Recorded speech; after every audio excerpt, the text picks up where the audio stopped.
président, Dieu vous a choisi. Choisi une fois, choisi pour toujours. On regarde de l'autre côté. On dit ceci. Sachez-le bien, que nous devons construire ce pays, mais il faut recourir aux dieux étrangers. Ainsi, vous avez mélangé Yahweh avec la franc-maçonnerie. Vous avez mélangé Yahweh avec la rose-croix. Vous avez mélangé Adonai avec l'association mystique de l'ordre de la rose-croix.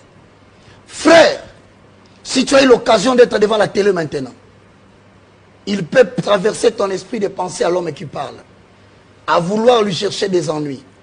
Fais très attention et refute cette idée. Puisque le ciel, au mois de juin, va devenir très nuageux en République démocratique du Congo. Vu que une montagne embrasée à l'Occident va jeter les laves, je vous rassure, le 1er janvier 2021 risque de ne pas vous trouver vivant en République démocratique du Congo.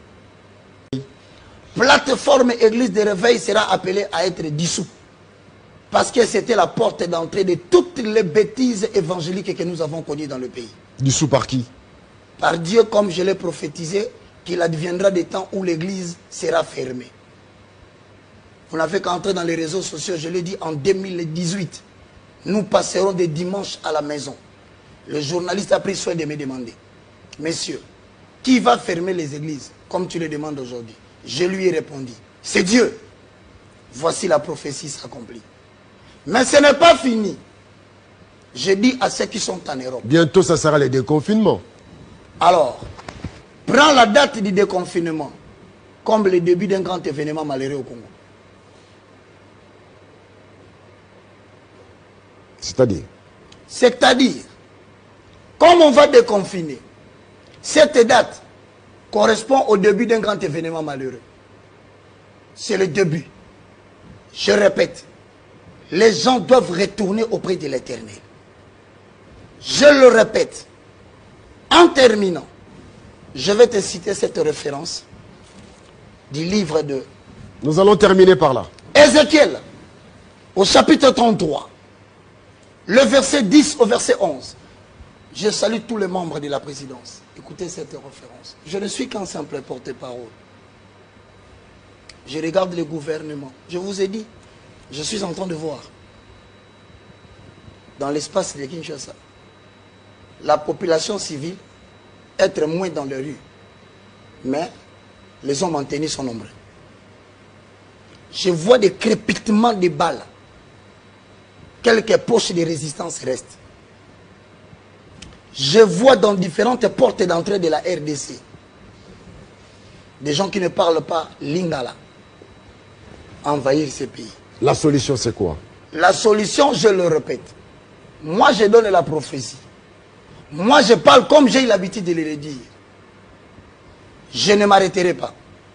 Je lis la référence. Toi tu demandes la solution. Je te dirai la solution. Ézéchiel 33. Le verset 10 à 11. Oracle de l'Éternel. Et toi, fils de l'homme, dis à la maison d'Israël. Vous dites, nos transgressions et nos péchés sont sur nous. Et c'est à cause d'eux que nous sommes frappés de langueur. Comment pourrions-nous vivre? Question de Christin Chibasso sur Télé 50. Nous sommes en quelle date? Le 20... Le 20 comment? Le 27. Le 27. Retenez cette date. Je reviendrai encore pour rappeler ce que j'ai dit. Dis-leur, voici la solution. Je suis vivant, dit le Seigneur, l'Éternel. Ce que je désire, ce n'est pas que le méchant meure. C'est qu'il change de conduite et qu'il vive. Revenez.